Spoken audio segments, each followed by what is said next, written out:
Black beans are a super healthy, super convenient pantry staple to have on hand. And if you pair it with brown rice, you have a complete plant-based protein on your hands and a super cheap, delicious meal. So I'm gonna start by cooking my black beans. I have 1 pound of black beans that I've picked over. Just make sure you don't have any twigs or anything in them. Add that to medium pot. We're gonna add a bay leaf for flavor, and then generous amount of water. We're looking for about 3 inches of water above the beans. Bring this to a boil, and then we'll reduce it to a simmer. Let this cook for about 1.5 hours until it's very tender. Now, a very important part of bean cookery is to season it, and not just season it at the end, season it from the beginning. This way it has all the flavor right at the start. So we'll let this come up to a boil, and then we'll reduce. Okay, so my beans have come up to a boil. We're going to reduce the heat and let this simmer for about 1.5 hours until the beans are meltingly tender. So it's been about 1.5 hours. We're gonna drain this mixture, but reserve 4 cups of the cooking liquid. That's gonna help add body to our finished dish.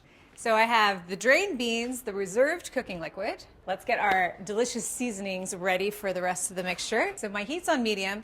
First step, we're going to toast 1 teaspoon of whole cumin seeds. So toasting this for about a minute just really helps bring out all the flavor. You can smell it already. It smells wonderful. I think whole cumin seeds are a really great thing to invest in. It beats the ground cumin any day. It just has a much more rich, distinct flavor. Okay, these look nice and toasty. So to that, add about 2 tablespoons of olive oil and 1 onion diced. Along with the onion, I'm also adding 2 cloves of minced garlic and a teaspoon of dried oregano. If you have fresh oregano, by all means, use that.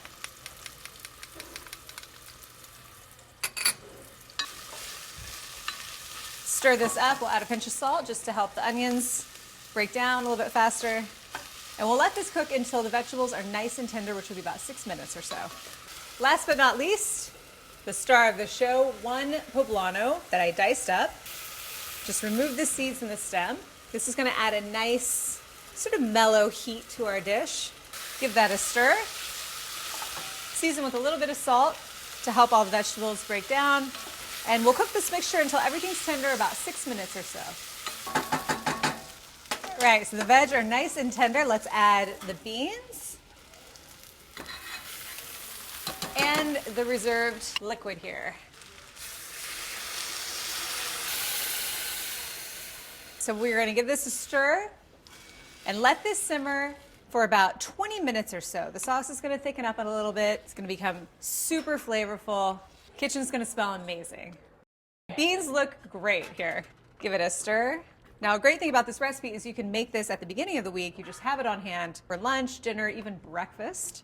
Great, versatile, healthy staple to just have in your fridge. So I have short grain brown rice that I've already cooked here on the side. Adding the brown rice to the beans makes this a complete protein, has all the essential amino acids you need. And always reach for brown rice if you can. Brown rice still has the hull versus white rice, which has been stripped, so you just get more nutritional bang for your buck. This smells so amazing, really, really good. And I love how sort of soupy it is. It's beans and the sauce all in one.